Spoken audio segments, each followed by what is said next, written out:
All right, guys, welcome back. We are here at Who's Your Band? And I'm sitting here with my co-host, Sean Morton, who just came off a cruise. How are you, Sean? I'm fantastic. My sunburn's subsiding, my liver's recovering, and all is good in my world. You look good. So how was the cruise? Tell us a little bit. Cruise was fantastic. Got hired privately to do entertainment for the cruise. What cruise line were you on? Norwegian. Oh, I love Norwegian. Flew into Florida, got it from there. We did Belize, Honduras, and Cozumel, Mexico. Only had to do 2 shows instead of the normal comedy clubs. We had to do 7. It was great. We did shows outside on the deck at sunset. Nice. On the first night and the last night. And a great experience. But let me tell you, man, the food and the alcohol is 24/7. And it's painful. There's nothing better being a comic than doing a cruise. It's great, except when it's Friday and you do your show and then you're drunk after the show and you say, oh, it's Asian night at the buffet downstairs, and you pile on 9 pounds of food on one plate and finish it. It's a lot of fucking food. Dude, I was done. But yeah, great experience. I'll definitely do it again.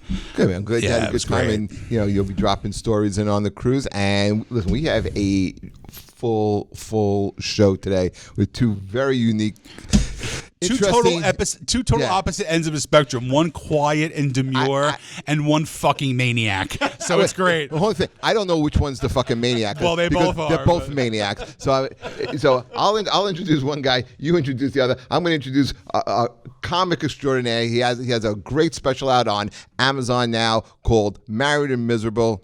Craig Loydgren. Hey, thank you guys for having me. I would be probably the angry maniac. He's the quiet, subdued. He's the one that actually has people hanging in his basement. I talk too much, I'd be busted. I'd be caught. And our other guest, who I have a very long history with, which we'll get into as well, Sorry to hear that. an amazing musician, amazing songwriter, J Hacha de Zola. All right, Jay. Nice. Thank you so much for having me. It's That's not how he talks. not really, but Lose the radio voice real quick. You know what's funny? His first That he's name wearing is 1 letter, that and his last name is 36 more letters. That it's 7:30 at night and he's wearing sunglasses. Is that what you're talking about? He's a rock star, man. I'm the douchebag with sunglasses on. Yes. Okay, great. Corey Hart, relax. Let's start with Jay, man. Jay is an interesting dude. You could just his look, everything about him. He's wearing a scarf. It's fucking 85 degrees outside right now. Where you from, man? I am originally from a shithole called Union City, New Jersey. My stomping grounds as well. Yeah. Is that where you grew up? That's where I grew up, yeah. And is that how you guys know each other? So we knew each other. We went to different grammar schools together, but we went on the opposite, when the sports rivalry teams. We played basketball together. Oh yeah. What sport did you play? Basketball. And you played also? Also basketball. Yeah. It's like See, you look more like the basketball player. You look like a kickball player. Not quite like the basketball. More like a field hockey player. Yeah, maybe field hockey. Yeah. So we played on opposite teams. We knew each other, and then we wound up going to high school together. Yeah. As well. So that's what we kind of. And what was the high school? St. Peter's Prep in Jersey City. Oh, okay, yeah, good school, right? Yeah, great school. But yeah, even from a very early age, I always aspired to try and be a musician, and Jay was the one who actually did something with his musical career instead of me. But yeah, we've known each other probably 30 years at some level. Yeah. So Jay reminded me that the first time that I ever performed on stage live with a band. And how old were you? So we were probably 16. 16. Oh, cool. Jay was the other guitar player. I knew the one guitar player. I knew there was another one that was on stage. I could not remember. And apparently 40 minutes ago, Jay just reminded me it was him. And we did a bunch of cover songs together. What was the songs that you guys played? I remember Cats in the Cradle by Ugly Kid Joe. Harry Chapman. Three Little Pigs by Green Jello. Panama by Van Halen.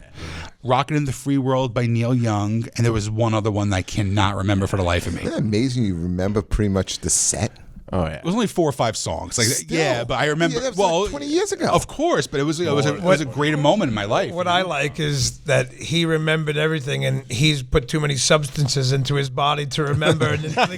And much like me, people tell me all the time I'm at a party or something. I was like, I was never there. Then they show me a picture. I'm like, fuck, I was there. Oh, excuse my language. I'm sorry, but you can curse it. okay. But the same thing. You're like, I don't remember anything, and now that he jawed that memory, it's all coming back to you, right? It's like flashing. Yeah. We were even talking about, like, when we were first practicing, Jay had this like black and white Fender Strat, and I guess obviously you were a Randy Rhoads fan. I love. And he put like this white contact paper, like little circles to make like the flying V. Nice. He made his own little version, but like Jay was apparently not a very handy person with scissors, so they look more like asteroids on the guitar. They were all up. Oh no! Oh, it's that's great. terrible. But I have vivid memory of that. So you guys would grow up and you played like a lot of, it seemed like a lot of metal, a lot of classic rock, right?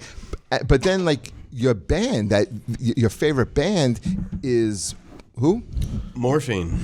Yeah. It's just very weird because it's one of those bands that I have always seen the name. I've always seen it, and there's a lot of bands that are like that. And I said, you know what? Much like last week when we had our guest Don Jameson on, he was talking about Saxon. Again, another band that I've heard the name a million times. I never heard one song.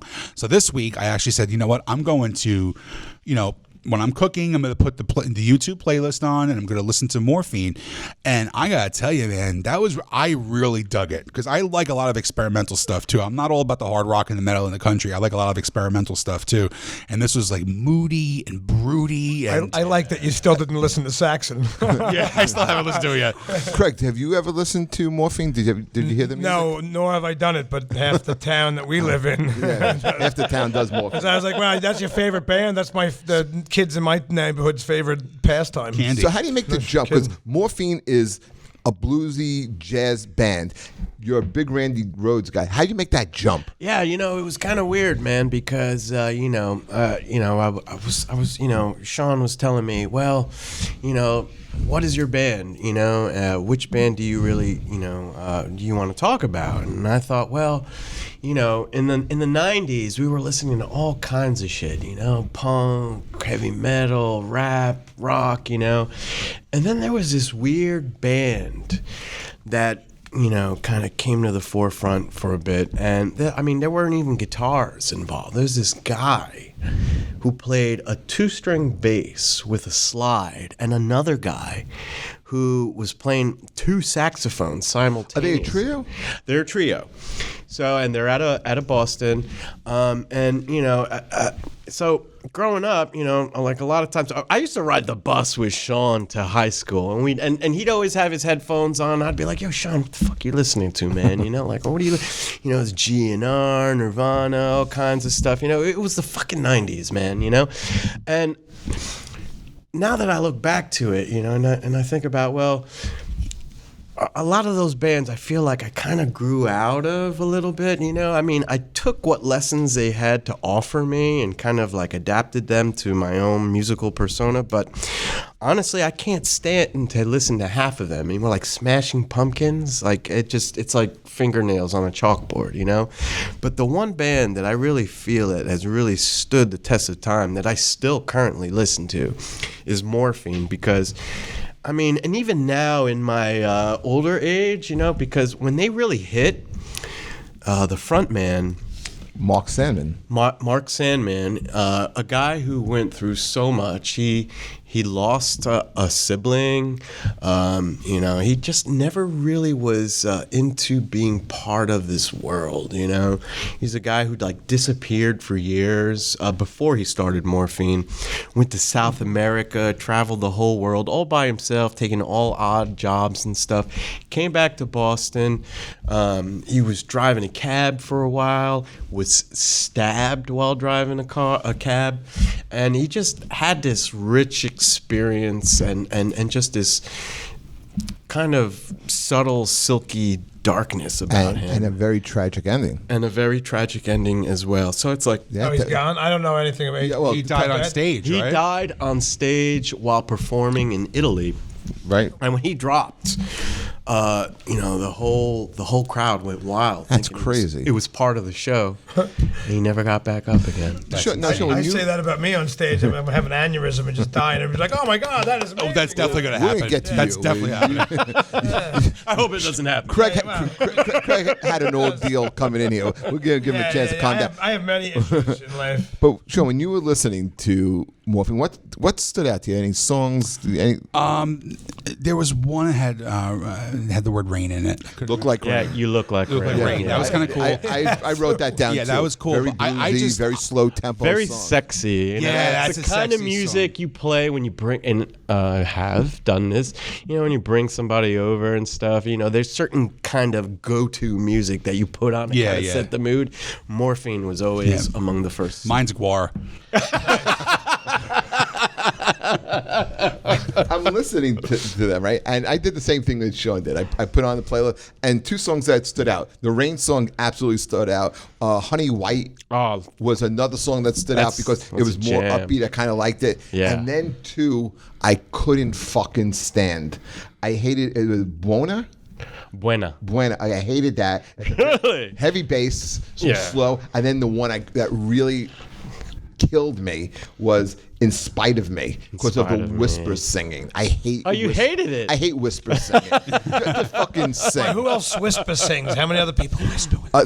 There are a lot of actors who whisper what they do? act. Okay, but yes, whisper Hatebreed does singing. that. Hatebreed's very mellow and calm. Yeah, no, just fucking sing. Just I think sing. so. I don't want to hear whisper. I don't want to hear my hearing's going as it is. I thought I was having an aneurysm. No. Well, I didn't get any homework, so I have no clue who the band is or anything. So Well, that's okay because that's our job to talk about that. So we're going to talk about. But now I'm very curious. I want to It's know different. more. It's very, very different. But yours, the band that you told us you wanted to talk about, is probably the easiest band that I could talk about and Jeff could talk about. I'm sure, and you could even touch on it too, Jay, is Black Sabbath. And Ozzy. I was waiting for a guest to come in. And talk about Absolutely. this This guy, he band. came prepared. See, and I didn't. It's so funny. He's like, Sean's like, what band do you want to talk about? I was like, I only get one. Like, I don't, that's a tough decision. Yeah, it and is. then I was thinking, it's the Black Sabbath 50th anniversary, Right. this year. So that's awesome. Ozzy's kind of sick.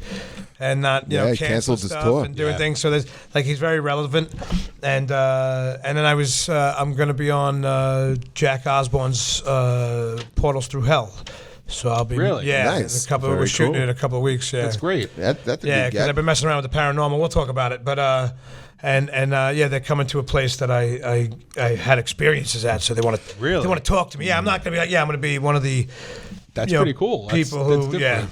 I mean, I've always known you're out of this world, but apparently you really are.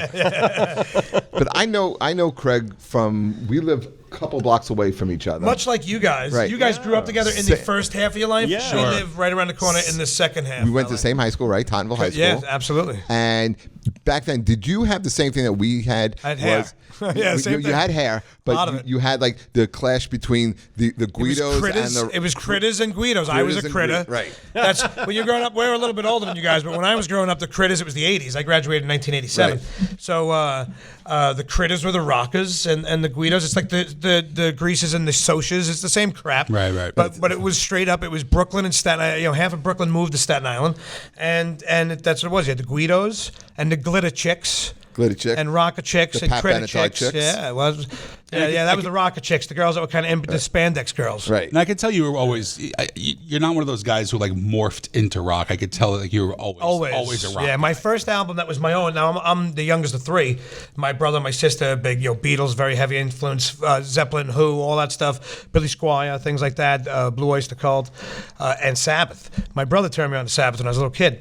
My first album that was mine that I wasn't stealing from my brother and sister was Ozzy. He just left the band. Was Blizzard of Oz. It's so funny. Where did you buy it? My brother got it for me for my birthday. Okay. Because he knew I was such a fan, and he wanted me to start getting away from his. That's great. His records. Dude, so he started. That's so great because I have almost the same story because my mom was a huge country person, like old school country, and a lot of like 50s, 60s, Right. pop and stuff. And my uncle, who was like my biggest musical Conway person, Twitty and yeah, shit. exactly. My uncle, who was like her brother, who helped raise me as his own kid. Right. pulled me aside when I was like 6 or 7 years old. And he was like, look, I know your mom loves the country. He goes, but I need to give you this. Nice. And he handed it to me, and it was Blizzard of Oz. Yes. Oh, Same wow. album. Yeah, same Awesome. album. Wow. Yeah, and now, so I went from hearing like and I've said this on the show before. My first concert ever was Willie Nelson, Johnny Cash, Waylon Jennings, and Stray Cats. Oh, wow. I was 6 years old. It's a great killer show. first concert. Amazing. But I was always just around that. And of course, the pop that you would hear on the radio. And I never, ever forget putting it on. And I'm reading the thing and I see Suicide Solution. And I'm like, Nice. I got to start with that. Right. And I put it right. And I remember like 7 years old, I put it on and I hear the wow, wow, wow. And I was like, life is over. Like that country life is over. And this is all I want to be about at this point. I think off of Blizzard of Oz, the first song I heard was I Don't Know.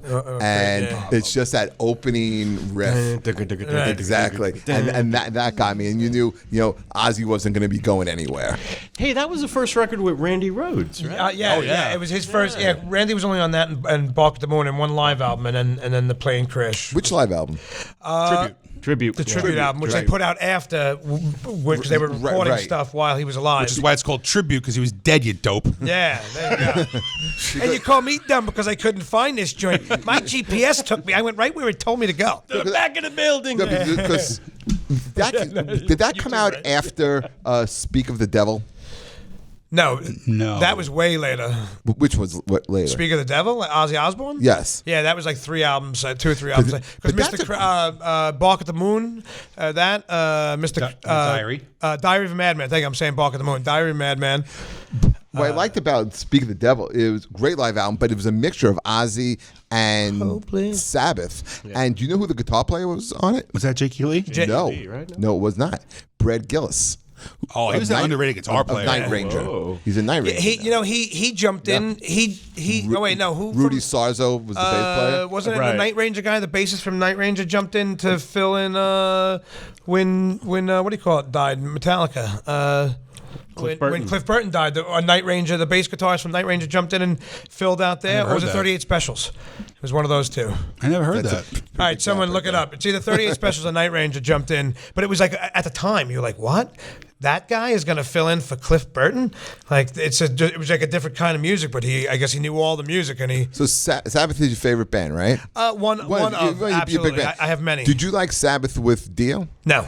Not really. Really? I absolutely There's love a couple him. of good songs. Yeah, me neither. No, a couple of good songs, but it's Really? Dio. Like, I like Dio as Dio, his solo stuff, right? Dio was amazing. Holy Diver, stuff like that. Rainbow, I liked Rainbow. Him with Sabbath. Mob Rules, maybe, and Heaven and Hell. That's it. Those two songs. Well, that's not all. the albums. That's all he was on. Those were those 2 albums. No, yeah, but not the albums, just those songs. You didn't like Wishing Well, Die Young, Not Sign really. of the Southern Cross, Children. Children of the Grave? Children of the Sea. Yeah, I would say Children of the Grave was Ozzy. Yeah. That's. I mean, He those covered two, it. Dio covered all the songs. Those 2 albums. But I he was mean, too, like- you can't compare them to the original, Sabbath albums Oh, because my they're 2 God, totally man. different bands. But those 2 albums Sabotage. seriously hold up. Totally agree. Sabotage. Yeah. Sabotage, man. I have a very weird, morbid Dio story. We went to, we were out in L.A. It was his post-death. No, well, it is actually. We're out in L.A. and we were big. We're still very big Motorhead fans, and Lemmy from Motorhead used to hang out the Rainbow all the time. Every time we were out there, we would constantly hang out the Rainbow trying to meet Lemmy. Right. And at that point, he was sick and he wasn't really going out that much. Lemmy passes away, so I said, you know what? Let's just go and pay tribute. And we went to his, to his grave. You find out where it is. And it's in a very big cemetery in Hollywood, and we go there. People are just leaving Jack and Cokes and stuff like that. And it's very subdued. And as I'm walking out, I see this monstrous, gaudy crypt. And I'm like, this is the biggest thing I've ever seen. And as I'm walking up to it, it says Ronnie James Dio. Nice. Oh, It's right outside of where Lemmy is buried. Because he had that Napoleon complex. Well, You know he's gonna also go Italian, big, so everything's got to be huge and gaudy and marble covered and everything like that. And he was Brooklyn. I think he's New York, yeah. I think he's New York. Definitely New York. But this thing was ginormous, and we just stumbled upon it. And then, again, off topic, but right outside of it was Carrie Fisher and her mother. Oh, wow.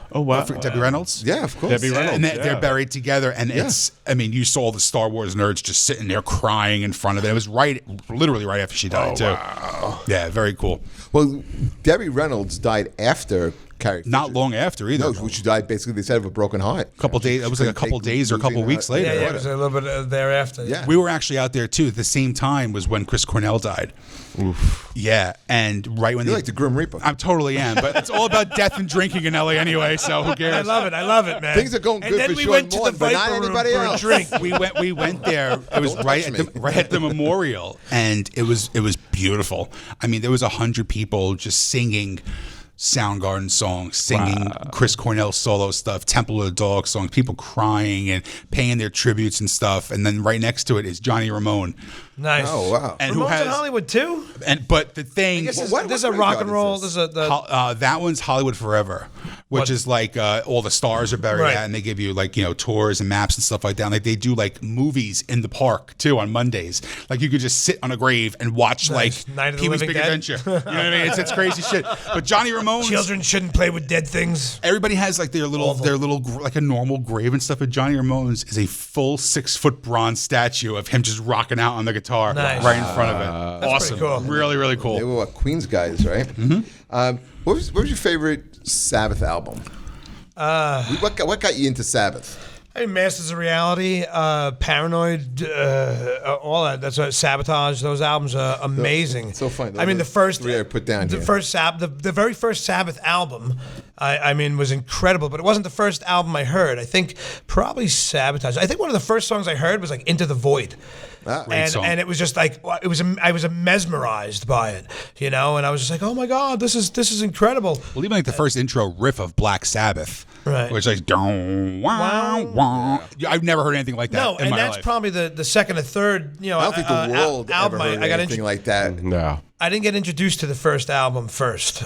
Oh, you went backwards? No, it was just because I had what my brother had. Gotcha. Like I had I listened to what he had, so I got introduced. Dude, I was listening to the Monkees too. I was running around like, hey, where are the Monkees? Come on, Last Yeah. Train to Clarksville is an incredible song. Oh yeah, man. That's great. It's a Vietnam protest Did you know song, Pleasant? Did you know Pleasant Valley Sunday is actually written about Pleasant Valley Way in East Orange? Nice, is it really? No? Yes. Now Why you know. would they write about that? They saw.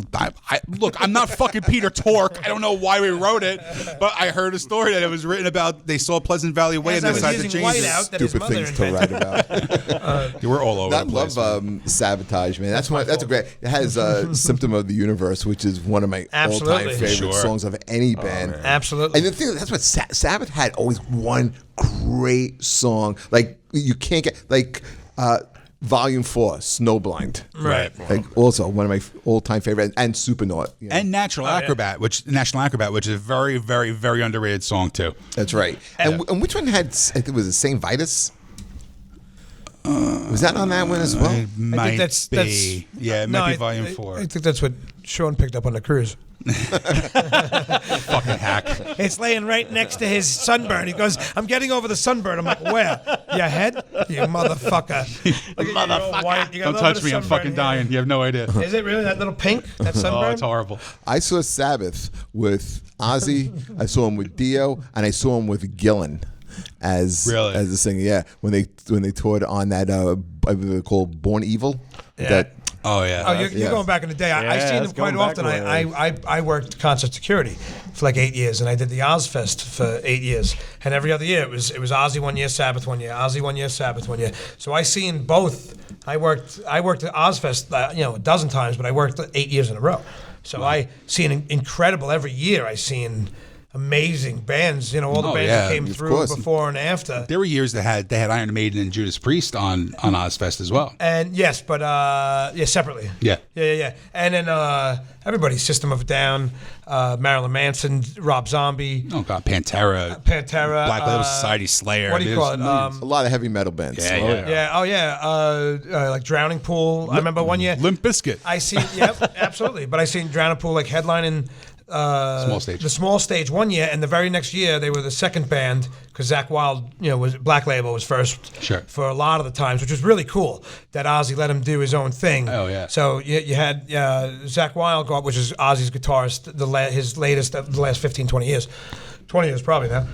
Dated myself. I'm getting old. This one lived. But he has his own band, and Ozzy lets him open the small stage. He did start, I think, the first year or two that I was there, headlining the small stage. Small stage. Yeah, yeah. Then he moved him up. I'm a huge BLS fan. I've been But, for yeah. 25 years. He's Black labels, and they're cool. I've met them a few times, you know, Yeah. over the years, and they're like Zakk Wylde's a cool dude, big dude too. Yeah, he's a big. But a cool, really, like to me, like I look every time I hear the same thing every show I go to. If they book me from a video and pictures and stuff and talk to me on the phone, I walk in the room and I hear it all the time. I heard it again last night. I thought you were bigger. Well, it's because your personality And is I so said, booming. don't worry. When I get on stage, I'm gonna be 7'2". Yeah. All right, right now I'm about 5'7". I used to be 5'8". I'm digressing rapidly. And if people don't know who Zakk Wylde is, if you ever saw the movie Rockstar, he's a guitar player in Mark Wahlberg. Mark Wahlberg. Yeah.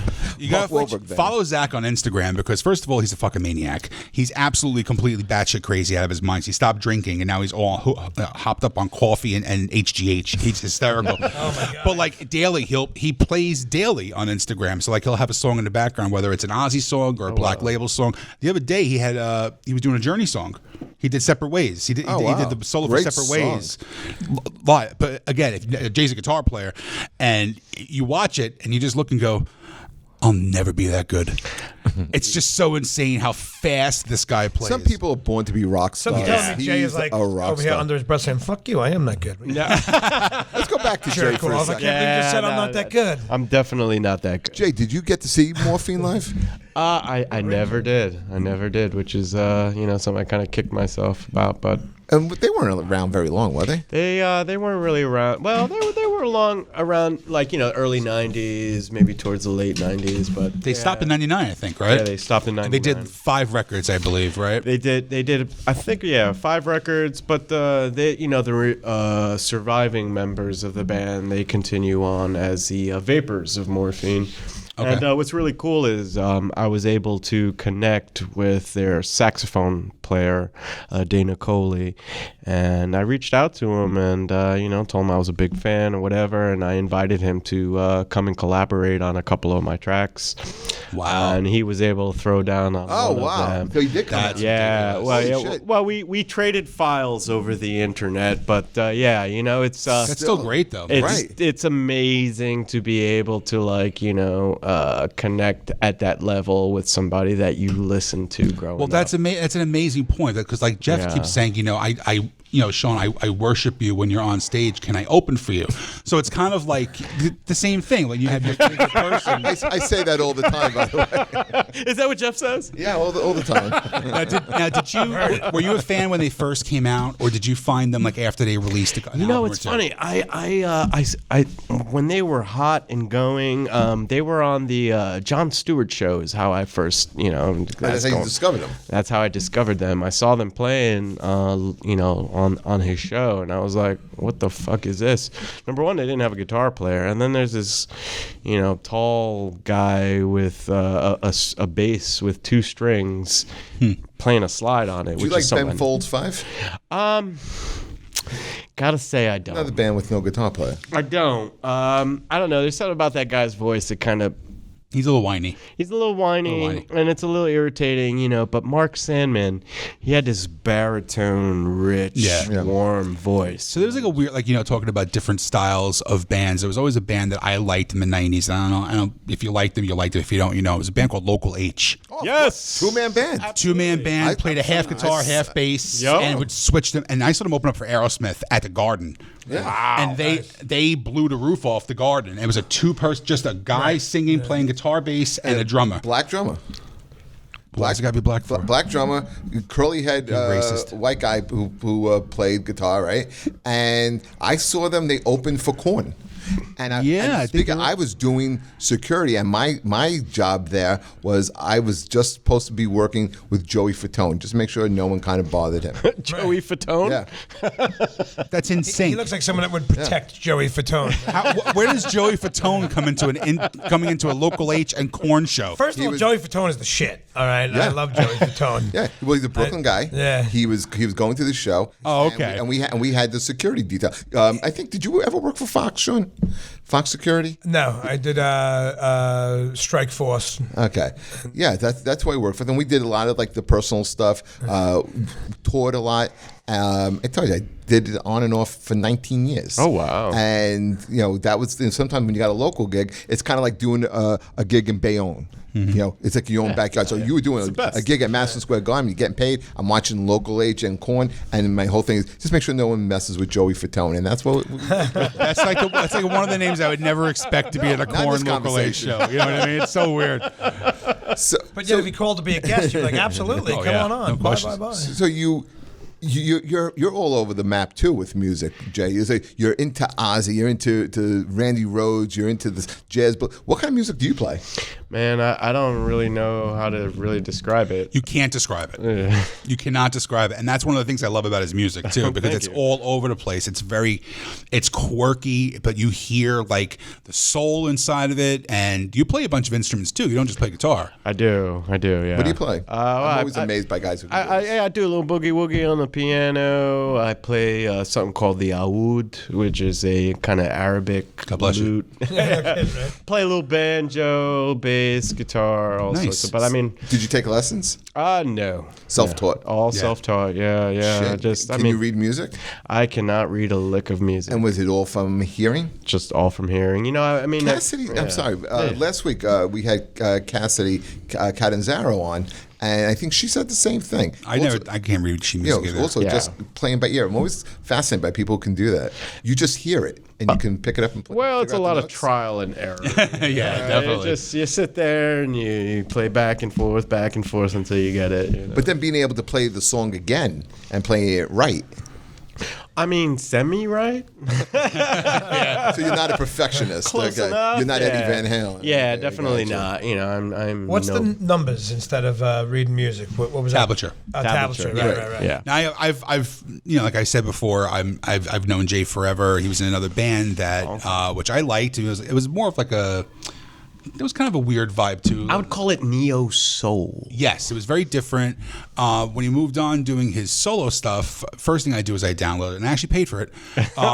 Thank you, because I couldn't find it for free. But it's that was just, on purpose. I would just listen, and I'd be like, wow, this is. There's so much generic rock, and I know we've touched on this before in the past. Like, there's so much generic chick rock, even like stuff like Green Day and AC/DC, great bands. They're not reinventing the wheel. They're power chords, they're very simple melodies, and they just play them very well and write the great choruses to go along with it. And when I listen to his music, you can almost hear what's going on in his head when he's writing the song. And that's one thing that I love. And I hate to bring this up, but there was a cover song that he did by Billie Eilish. Oh, you like that? Now, Billie Eilish is one of the biggest artists that's out there right now. She's 18 years old. She won every Grammy that she was nominated for this year. Someone else I didn't think you'd talk about on this show, but go ahead. Yeah, exactly. But no, listen, I love all music. No, I love all music. Wait till you see the future guests and the future bands. It's going to be all over the map. I listened to this and I'm like, this is such a different take, right? So I have a friend who's an A&R for Century Media, and one of his favorites is Billie Eilish. I texted him right away. I'm like, listen, stop what you're doing. I want you to listen to this song. Well, thank you for that. And he was like, I cannot believe what I just heard. Oh, wow. He absolutely loved it. I believe he got some of your stuff too. Oh, really? So yeah, I'm trying to push to the people that I know really to try and do appreciate some that. different stuff. But like, yeah, just completely out of this, just a totally different version from the original to the cover version. And much like a comedy segue, okay, to follow up what Sean just said, you brought your guitar. I sure did. And so we can talk about your music all day, but I don't think anything will be better than hearing it. Would you like? We would like it. Adam, is that cool? Can we play? Yeah, that's cool. Yeah. Right on. I'll just grab my And what's funny is when you said you tried to like steal it, but you couldn't, you had to pay for it. And he's like, I have it set up that way. Oh yeah. I went on to what do you call it, the Fire Stick to see if my special was up there illegally, and it wasn't. And I was really kind of disappointed because that four people bought it. That Greg. no one cared enough to put it up. And I was like, damn, I didn't really want to see it up there because I wouldn't make any money. But it would have been cool that someone really cared, and they didn't. So, damn. So what song are you gonna play for us from the new album? Yeah, it's a tune called No Situation. it's basically a song about, well, I mean, if you've ever, met somebody, that's kind of totally wrong for you, but you kind of just hang on because... Yes, they're sitting on both sides of me. You beat me to it. And I was going to say I'm still married to it 28 and a half years later. So that's basically what it's about. Just hanging on. Yeah, just hanging on because, I don't know. All right, so here is the music of J Hacha de Zola. Thank you.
Poison wine, bedrooms in hell, a quiet desperation.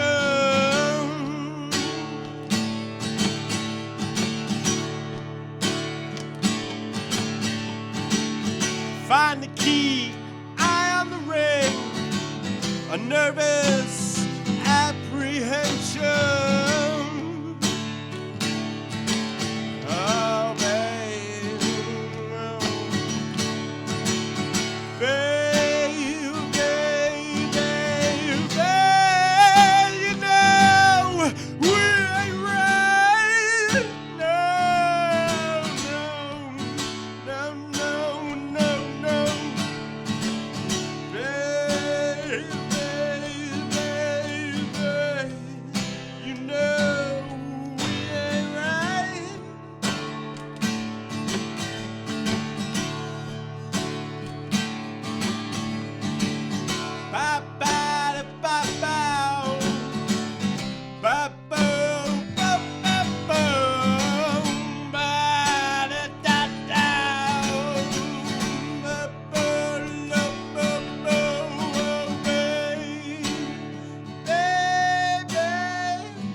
That was great. A more perfect song could not be written for me about Jeffrey. That was nice. I was gonna say that should be our theme song on this show. I'm gonna dedicate that to Sean. I did notice the D C G progression in that song. It's a simple one. I like it. I have an eye for it. I go with that. First thing that pops out, man, is like your voice. It's a real powerful voice. Who's your inspiration when singing, and who's that song about?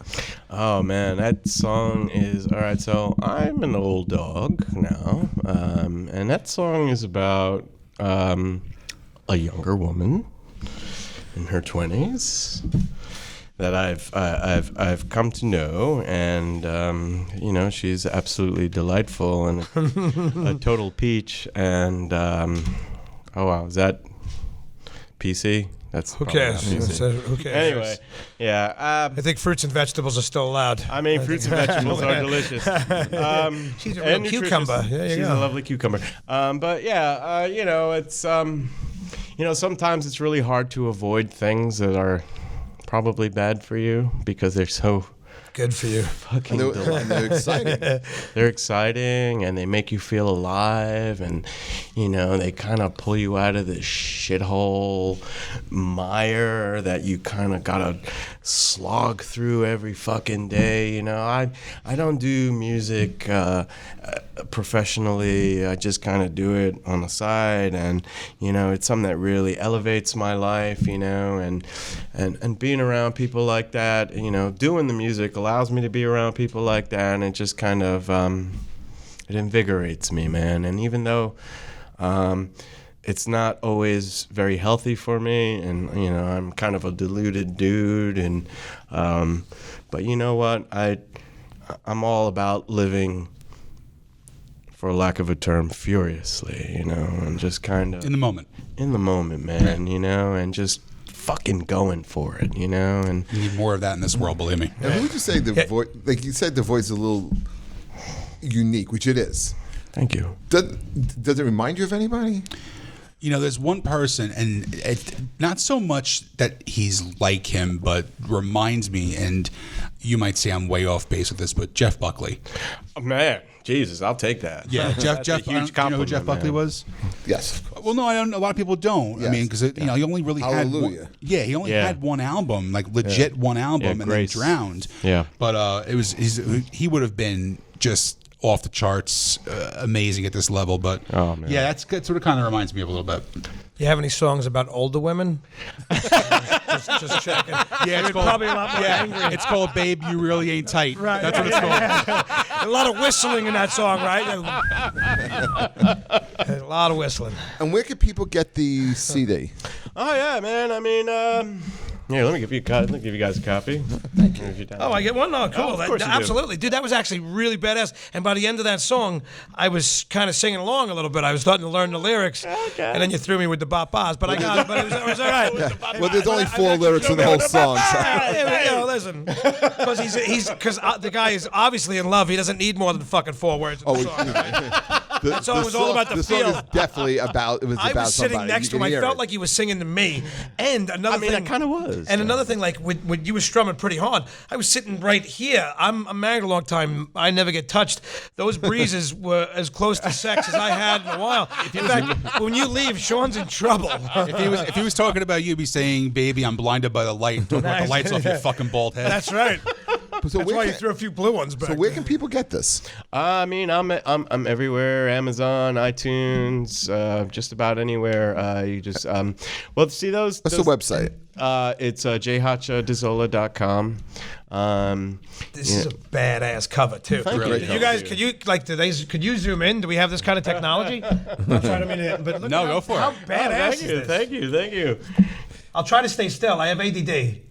There we go. Yeah, nice. Yeah, the lightning hit the umbrella. You You look did a like video for this one, didn't you? I'm sorry. Didn't you do a video from? I the song on did. this I album? did a bunch of videos for this record in support of it. There's a few of them out there on YouTube. Now, and do you have somebody come in, listen to the song, and like let their version of what they think for the song make the video, or do you have the visions yourself and just tell people how to do it? Yeah, I mean, this is I pretty much dictate everything, man. Control freak, I like that. Yeah, I'm an absolute control freak. Yeah. When you art, you have to be. yeah. You have to be with your art. Yeah, otherwise this shit slips away from you, And Yeah. then you end up doing something that you can't really get behind, And, Sure. And especially if they're on the payroll and they're going off on their own tangent, it just right. It's got to be more about you and your vision. It's all about fucking me. Period. And where could fucking people go see you? Well, I mean, again, you can find me on Facebook. I on the social media thing, whatever. I announce a bunch of dates and stuff. Probably the best way to find me is just Google the J Hacha de Zola. I mean, it's so weird though. Like being that I'm a solo artist. You know, I have a rotating roster of all kinds of mercenaries and musicians who back me up and stuff. So I've been kind of having a little bit of a struggle with playing enough shows because I got to pay all these fucking guys, you know? Well, it's true, too. You know what I mean? And it presents quite a challenge because, you know, what people hear, they hear the record. And when they come to a show, they want to hear a representation of the fucking record. So if I get up there with an acoustic guitar, they're going to be like, this is not what we signed up for. Very true. So and it does have such a distinct sound, too, that you really have to have people who are really good musicians, too, on top of it. Exactly. You know, and just to speak a little bit on the musicians that are on this, you know, like I've had people like primarily who's kind of been a mentor to me, Ralph Carney. And Ralph Carney, among also, Dana Coley, who played with Morphine, was a founding member of Morphine. But I had Ralph Carney play on like several of my last records. And Ralph Carney, if you don't know who he was Tom Waits' right-hand man in terms of saxophone playing. He played on Rain Dogs. He's also the uncle of the drummer from the Black Keys. Oh, wow. Yeah, and I've seen you post the name and pictures of him, but I really didn't know who he was. Yeah, I mean, I absolutely love the guy. We met during a recording session out in Portland, Oregon, and we just hit it off. Is that where you recorded this? He played on some of those tracks, and not all of them, but this was kind of after him. But like previous records, he was a huge part of, always encouraged me to like not be afraid to do my own thing, because I've honestly, one of the things that really bothers me is hearing my own voice. Yeah. I think you got three people that could agree with that. I had that issue early on in comedy. It took me a while to get on stage because of that very reason. It's hard, man. Absolutely. Because when you hear that shit back, it's like, God, And then when you start picking apart every little thing that you do. Exactly. I have little crutches on stage. I always say the word right, and I hate it. And if I well, you're more hypersensitive to your own voice, to your own idiosyncrasies than the audience would be. I've seen you, and I never picked that up. Oh, right. Well, and that's a funny thing. But I used to say the word really a lot, and then I recorded something, and I actually titled it really, and I'm like, this is horrible. Dude, I say really, but I say it more angry all the time. But all the time, in my special, I must have said it 100 times. Really? I know. But people know me as that. Like they even say it to me. I was like, I didn't realize I said it. It's that so subliminal, but like that's the worst thing about artists. No matter if it's music or comedy or anything, we're our worst critics. Yeah, absolutely. And are you how's kidding the special doing? It's doing all right for a guy at my level. Not my level. Like I'm not famous. So it has about just broke like 50,000 views. But for me, that's incredible because I'm nobody. That's amazing. No, 49,000 of him. It's like 46,000. You gotta give me a little credit. Actually, the worst part is about 3. I can't. Well, I watch it so many times. I don't even put it on. I can play it 10 times a month and get credit for it every month. And I played it like 3 times when people came over and they want to see it, and I'm like, and then I don't want to see it because I feel I'm done with it. Like it's cool. Don't get me wrong, I love it, but I've seen it so much. People still find it on Amazon Prime? Absolutely, it's up there. Married and Miserable, or my name, Craig Loydgren. Yeah, Married and Miserable. It's free to all subscribers, and I made it $2.99. Oh, it's free? It's free if you're a Scrub subscriber. Yeah, please. If not, I made it $2.99 if you're a non-subscriber. I tried to keep it cheap. I wanted to get it out there so people could see it. Great little skit. I think that's at the end, the one with the 2 girls. Yeah, that's one of the 3. Yeah. I do 3 sketches. Yeah. It's an hour of stand-up, but I do an intro, 1-minute long intro sketch. Again, I'm a child of the 80s. Growing up watching all the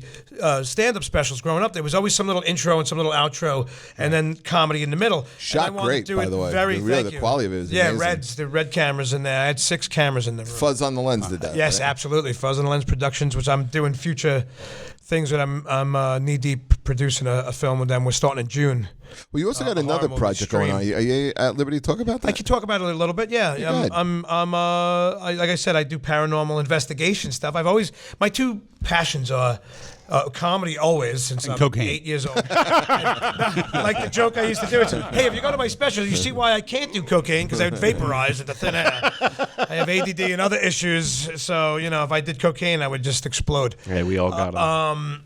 But no, I do paranormal investigation. I pitched a TV show called Roast a Ghost, and where I take comics out, and it's at, I don't want to go into it too much, but we go out and they do a paranormal investigation, and we roast the establishment and the spirits within. And you did a pilot for this, right? We did a couple episodes. We've been going out filming us doing this and sending it in. No, we were doing the pilot, and they put a hold on it because I was paying for the pilot. I was putting it all together myself, and it actually got picked up by a production company.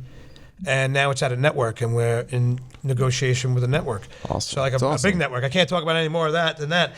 And they're changing the name. Of course, when you're talking about you want to hold on to all the freedom, they want to change the name. They're taking some of the concept out. They're moving it around already. And I'm letting it go to a certain degree because I'm 50. True. I need a show. Like I need some sort of break. Even if I get a season. Well, in our field, we could catapult that into 2 to 3 years on the road before it dies. And in that time, if you can get something else, you can keep going. And I only need a good 10 years. I could even 7 or 8 years, and then I'll be a has-been after that. I don't care. You'll be dead by 52. But I might. Are you kidding? 10 years. What? You're not making it another 10 years. What are you kidding? What, with my height? Do you know I have the resting heart rate of an athlete? I really do. I thought I was having a heart attack. Yeah, Muhammad Ali right now. It was we both went for a hack. Totally did. Well, I sometimes say, look at this, the body of a bowler. I could be a curler in the Olympics. That's about it. But we just I really wish you cool would have went show. dead silence there. Let me tell you. Sorry to disappoint you. You do always. I know I do. You're not the only one. I'm sure we could go around. We could do a round robin of Craigie on disappointment. But this could very easily turn into a roast. Yeah, absolutely. Why not? I'm like a bulldog with a chain. You actually did roast me, right? Were you on my roast? Yeah, I did You roast were on my you. roast. Yes. No, he was on my. They roasted me at an odd age at like 44 or something like that. Yeah. Like 7 years ago maybe. But it was. I mean, I had names on my. I had Pete Davidson was on my. That's roast. when we talked to everybody. Right. Do you know Pete Davidson? I do actually. You never mentioned that. But that's just, no. I love the kid. He's a Jeff good got boy. me to laugh for the first time in 5 episodes. There you go. Wasn't sure. But yeah, so Pete Davidson was on it. Vic DiPotetto. Oh wow. Who's very big in his own world too, and but he's still very, Mike Buschetti, who's got the biggest head in comedy. Thank you. Thank you. But no, he's back out with Audie. Kind of a high school guy. Yeah, absolutely. Can I tell you my favorite Mike Buschetti joke? And that then I did had on that him. roast? I love Mike Buschetti. I said Mike looked like a Peter Griffin candle that melted. Nice. It's my favorite, one of my favorite roast jokes I ever wrote in my life. Ouch. He really does though. But I love him to death. So you got Roasted Ghost. Hopefully, some version. Of Roasted It'll Ghost probably will have come another out. name because who knows if I'll be able to. But it's cool. My family's involved with it. My wife and the kids. Right. Like I told them. Are they going to keep them? Well, this is what happened. They were like, well, what do you want to keep? And I said creative rights. And they were like, haha, the network will get that. And you can do whatever you want. If they don't like it, they won't air it. And they'll just shoot it again. Like, they don't care. They'll force you to do it. And you'll be in contract. I was like, all right, I don't want to have problems already. I'm just asking, So, but I was like, all right, well, my daughter is part of my paranormal team. And my wife does the research. Oh, wow. Well, they like, oh, my God, family. And they ran with it. And I'm like, well, if you're going to do family. You'd be like a weird my dog, son, too. the bounty hunter, but a ghost. Yeah, Ghost the bounty hunter, Ghost the roaster. Slug the ghost roaster. Right. Sluggy. It's a great name for you, Slug. Baldy. Should be your next album cover. Shiny. But but my kids, they want, and they talk to Michael, and and it's Rich Carucci. Nice. It's me and Rich Carucci created this, and it looks promising. I mean, I don't know, anything could happen. Look, anything can I'd happen. watch it. But it's well. Let me tell you, we went out great after this show. idea. After the he's a show, cool dude. after the show, I'll show you a video of us just doing now the roasts. I can't show you yet, but they're incredible. Like we did a few different locations, and we're sending them all into them and everything, and videotape and everything, and they're loving it, like funny stuff. And I have an empath, a legit chick. If you're into spiritual stuff and you believe, you'll understand. If you don't believe and you're skeptical, that's fine. Honestly, Yeah. do you believe in ghosts? Oh my God, absolutely! So I've do had I. so many You do? experiences. 100%. So many experiences. I mean, the Kreischer Mansion is like my hangout. Like I work there. I ran a haunted attraction there this year and everything, and I'm in there a lot. And that's actually one of the places we did this at and everything. Of course, it's like my home base. It's a creepy place. And yeah, but it's I have, so I can, after the show, I'll show you pictures. I have videos. I have audio. I'm I a have firm believer in ghosts. absolutely. I Why? have so much. Because I've seen shit. Yeah, you know what Well, happens. You just can't. What did you just say? I woke about a I'm year ago. fascinated by About a this year stuff. ago. That's why I'd watch your show. You know what the coolest part about your show is? That he turns his back. You don't have to look at his face when the. I know. Yeah, the cameras look at the back of your head and the side of your face, and that's enough Sean- for Jeffrey Paul that anybody would ever Sean need. is clearly the beauty on this show. And the brains and the funny, and we all know that. But no, I woke up about a year. It must have been a year ago. I woke up and there was a lady standing right next to my bed. In my house. your current house. Yes. Wait, you saw it. You saw the lady. Without a question. Could you you recognized her or no? Yeah, I totally did. Was she a family member? My wife's family. Yeah. Yeah. Did she recently pass prior to that? No, I never met her. Oh, from a long time ago. Yeah. Did she say something to you? No. But I opened my eyes. Checking and I in. saw this figure and checking in. very fully dressed. I saw the hair. I couldn't make the face, and I went like this. And I jumped, and it was gone. And it disappeared. But it was right there, like literally standing there. Startled her too. I've seen other stuff. My old house, the house I grew up in Union City. I don't know if you ever went to. It had a very deep history because the area that we grew up in had a lot of revolution. Was the Revolutionary War? Revolutionary War battlegrounds like between Union City and Weehawken, New Jersey. There was a duel with Aaron Burr in Weehawken. Yep. Wait, is that the famous Aaron Burr, Hamilton duel? Not to be mistaken with same Aaron one. Berg. He's a Jewish comedian that looks something like me. Yeah, a little bit. I didn't say that. Did I say Funny Aaron dude. Burke? No, I he didn't say said Aaron Berg. He said Berg. But all I could think of was Berg. I had to say it. So Funny guy. there was a big park across the street from my house. We used to call it Pigeon Park, but it had tons of Pigeons. Yeah, obviously. But it had like Hey, good having you here, Craig. Thank you, man. It had, That's what I'm here these for. huge cannons that they painted over so that way they weren't useful anymore. They were Right. cemented to the ground. Absolutely. All things like that. So my house across the street was used as like an infirmary for the war, and they used it as like the basement as like an ice cream social for military people and stuff like that. My mom is also very in tune with Sensitive? spirits, She's spirits sensitive. and stuff like that. She used to see a butler walk through my house constantly when I was a kid. She saw it. Like, you She can make it visually out. Saw, get yes, chills she just thinking. visually saw it. And never once brought you a drink, right? Never Son once. of a bitch. But there was, that house was completely filled with spirits. Now we did me, you, and Carucci. We did a gig. Remember, we did it at Jimmy Mac's that time, and you showed me a video or played something for me where you actually recorded sounds. Absolutely. I have more. We just did Bailey Seton Hospital, where they used the front of it. Oh, yeah. Bailey Seton on Staten Island. Very creepy It is the place. oldest hospital on Yes. Staten Island, and they used the front of it as Arkham Asylum in the show Gotham, in the TV show Gotham. That's how gothic the building is. And most of it's closed, and you're really not supposed to be in there. I was unofficially there, but Squatters' rights. yeah. He hopped the fence, right. Yeah, which is why he walks with a limp now. So well, hey, listen. There's a few other reasons why, but that's one of them. But yeah, so we went in there, and His name was Lamar. yeah, I wish. They're all lowercase letters. Sluggo. But yeah, so we went into this place, and I have just a little clip. I mean, we picked up so much, and that was originally a naval and marine hospital. It was called the Seamen's Retreat. It's right on the water. So you can imagine some of the roast jokes that we had.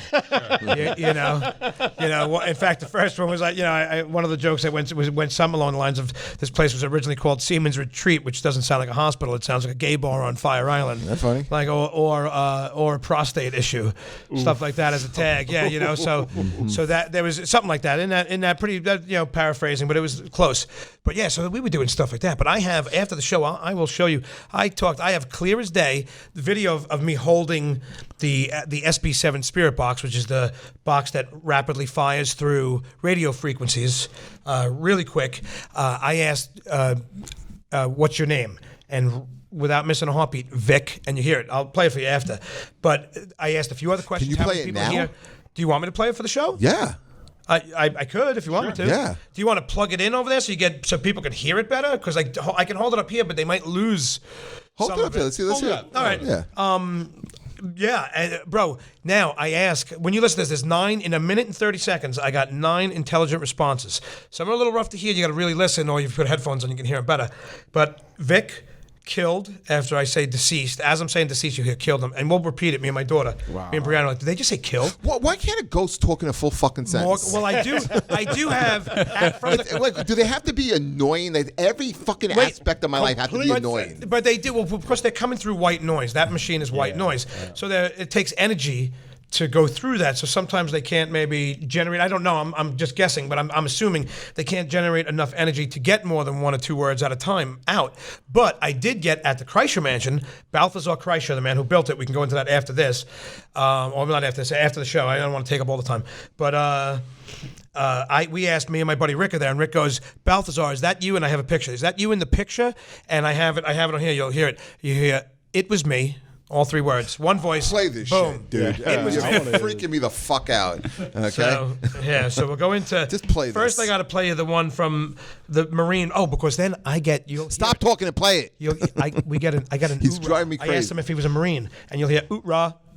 No lie. I'm so amazed that I got this. And you have it. I have it right here. Ready? This is what it's like to go out to dinner with him at the Yes, diner. it is, actually. Very bad. Here we go. Okay. Hold on, let me back it up. Yes. Ready? Here we go. Who's here? Vic. Hey, Vic. We heard you. Hello, Vic. How are you? You asked the dead ghost. I know, deceased. Can you rewind it? I want to hear that again. Yeah, when I say I know deceased, I'm like, how are you? I know deceased. And he goes, killed. I know, deceased. I heard that. No. Yes, and right there, right after, when I say, does he say killed? You hear, yes. Is he killed? Yes, you hear, yes. What's that banging? That's that. It's the frequency. How many spirits are with us right now? You hear one, very faint. One, you hear Yeah, I heard one? that. Very, very faint. You hear it. Adam, on. are the mics going to be able to pick that up?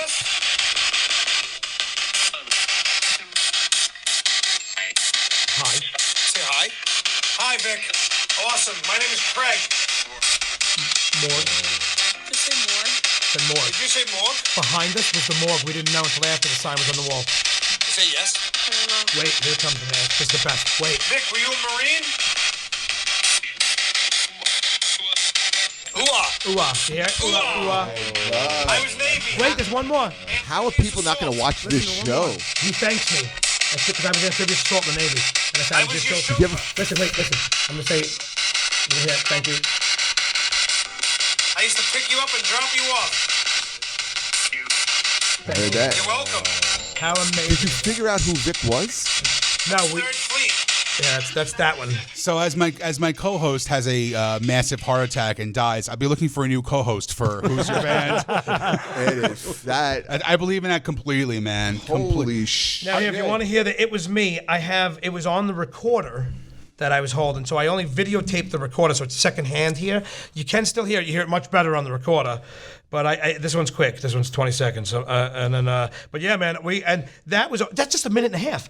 That was just me talking for a minute and a half. We were in there for 2-3 hours. When you pitched it to 3 hours, the network, was that on it? I sent this to them. After Is that it? I just got this last week. This is new. I sent them This is already. so I've done a few interesting. cemeteries and a few other buildings. I've sent them other things. They put a whole. They made like a sizzle reel out of what I sent them. Sure. And they're pitching it. So I'm waiting now to hear back from. Well, they're still in the process of building the sizzle reel and everything. I'm sending them stuff. Yeah. But yeah, I'm hoping soon, man, because I need the Get this money. other piece because we're running out of time here. I hear you. I'm sorry. I apologize. And you can edit all this stuff out after. While you're looking, I'll tell you my paranormal story. Yeah, so well, I have yeah. a friend who, my best friend from high school, passed away, and so How you die? committed suicide. Sorry, I found it. So I had a friend the same thing. Yeah, and it was rough, and I was helping going to the parents' house and stuff like that, just trying to be there for a couple of days. So I'm hearing this one song, and I'm a guy who keeps a lot of music on my phone, anywhere from 18, 20,000 songs. I always have a lot of music on my phone. So I was hearing this one song, and I'm listening to it, and it just reminded me of him, and I'm like, I looked up, and I was like, you're a real dick. I miss you, whatever. And my phone dies instantly. Right. Was it on zero? Or anything? No, 100%. My phone's always 100% full. I'm playing this as the song's playing, it just dies. So I'm like, all right, whatever. I reboot the phone, and I'm trying to play the last song, and I'm like, it's not here. And I'm scrolling through. I'm like, there's a lot of music missing. Like something just happened with my phone. And I go to the settings and I look, and I was like, how many songs do I have left on here?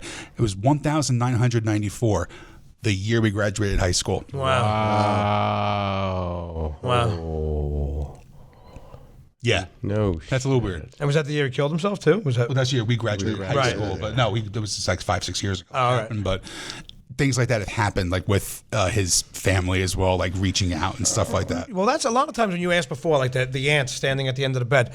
A lot of times what is said, I'm no professional, but I know some things about it. But and again, it's all theory. Sometimes family members come back, they're just checking in, stopping by, making sure everything's all Never right. happened to me though. They're looking. Because nobody likes you. They're looking. Showing up a bridge. Right. Keep going. Keep going. Well, they look in until you wake up and they're like, who cares? Yeah, whatever. But no, but they say people, family, loved ones check in, check up on, pass through. Maybe if maybe your wife was dreaming about her or thinking about her and brought her I in. had an experience one time. I was driving home and I never wear my seatbelt, and I heard my grandmother's voice say to me, "Put your seatbelt on." And I just heard it very faintly. I had no radio on, and I was like, I had freaked out. I put it on real quick, and as I was making the turn, there was a car coming the wrong direction. Wow. Coming Oh right my at me, God, and I man. swerved around. Holy shit. Yeah, I believe in that. Do you imagine that as you were buckling your seatbelt, you had your head down and you had an accident because you were buckling That'd be instead great. of looking? That would have been. I wish you would have said, keep it off. Well, it sucks. I had to stop jerking off at the same time with my seatbelt on. You're still jerking and driving, huh? Yeah. Who isn't? Yeah, I am. Listen, I did it on the way here. How you doing? That's why he's late. Let's hear this other clip. Do you want to hear? All right, now this one is a recording of a recording, so it's a little less, but you can still try it. hear it.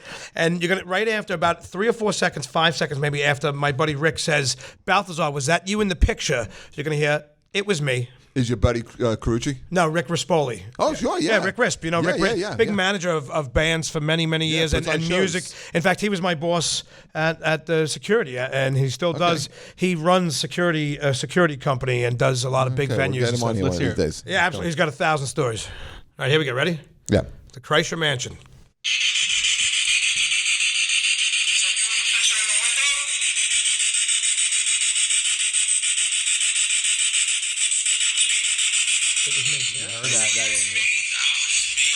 I'll play it again. And I bug out Is because that you screaming? yeah, what are you kidding me? Because we all heard it. Well, right. I'm loud anyway. You know, I scream all the time. But no, we all heard it without. We're standing right there, and here it was me. It was clear. It's one sentence. I'll play it again. No, just Craig, you don't get scared. Okay, here it was Yeah. me. Yeah. Listen, Clear as day. it was me. Yeah. That I heard. You don't get scared doing it? No, yes and no. I don't get scared when all that's happening. I get the chills. I have been pushed out of 1 or 2 places where when you watch these shows, Oh, I have another one. Go ahead. where where you feel like Did you they say just about see his, pressure. I'm glad we have a video of it. Did you just see his face when he did got that? excited. I Yeah. don't know. I heard the word push and it triggered something. Go ahead. What for another paranormal thing? Yeah, I was looking at a house to buy. Yeah, tell the story. About 15 years ago, and there was this house in Bayonne. It was old. It was 2 sisters who spinster sisters who lived together. Oh, wow. And they one passed, the one tried to keep the house, one passed away. So then goes to the estate. We're looking at it. It's like, it needs a lot of work. I walk down the stairs and we're walking. I make a left, and as I make a left, nothing's on the ground. I have no flip flops on. I have shoes. Someone behind me pushed me. You felt pushed. I felt you 2 could- hands absolutely on my could happen. back and pushed me, and I went ass over feet. All 140 pounds of you. were pushed. Yeah, on Jupiter. And I literally got pushed, and I fell You to the felt ground. it. You felt like- I felt felt like 2 a hands, force. 2 hands on my back, push me, get the fuck out of my house. Whoa. And I went ass over feet, and everybody behind me was like, what what the fuck just happened? And I was like, someone who pushed me? And they were all on the stairs. Wow. They were still on the landing, and I was on the sidewalk. No one around me. Yeah, so it's like Amityville horror stuff. Oh, now crazy in shit. this, we don't have to keep doing videos. I'll just tell you a story. After the show, I could tell you, I'll show you a little bit. In Kreischer Mansion, when they want you out, they put tremendous pressure on you. Like on your Who chest. wants you out? With the spirits. Like if you're in there and it's their time and they just don't want you in there, you'll get, you start getting like that, like heavy breathing, and you're like, whew, I'm having a little bit, and you feel the pressure. And as you stay, it gets worse. And one day I was in there and I was FaceTiming my buddy who now lives in Florida, and he's like, oh, Craig, I want to see, we like as a dare, back when you were kids, I've only been to the porch, I used to run up and you run out of there and stuff. So I go to take him on a tour, and I'm going through on FaceTime, showing him everything. And as I'm trying to talk to him, I'm like, dude, I'm losing my breath. Like, I'm out of breath. I don't know why. And as we're going through, we go up to the second floor, and I'm like, dude, I normally give you like a little story about everything. Just kind of look. I'm out of breath. My chest hurts, and I'm trying to think of what it is. I go to the third floor, the attic, and I got to the top of the stairs. As I tried to turn, the pressure, I felt like I was under 150 feet of water. I then realized what was happening. I was like, dude, I gotta go. And I started to apologize. And I talk to them all the time. I'm like, I'm sorry, guys. You don't want me here. Obviously, I'm out. I realize it now. I felt the pressure. I didn't get the hint. I got the hint. I'm out. I left. I said, I'm sorry. I backed out. Before you left, did you plug Married and Miserable? Not that night. No, I couldn't. I didn't have the breath for it. I plugged it. They watched it. Because it was on the Amazon cloud. Is that what you're saying? But when I went outside, because I was working on the haunt, this happened when I was building stuff on the property for the haunted attraction we were doing. I went back out to what I was building, and I had anxiety for like a half hour, 40 minutes, where I wanted to go home. Like I was just like, I didn't feel right, But it passed. Felt better, started working. My old man gets up there about an hour after that, and he's like, oh, boy, bring me through the house. Like, he'd never seen it before. I'm like, really, Dad? I just kind of had an experience.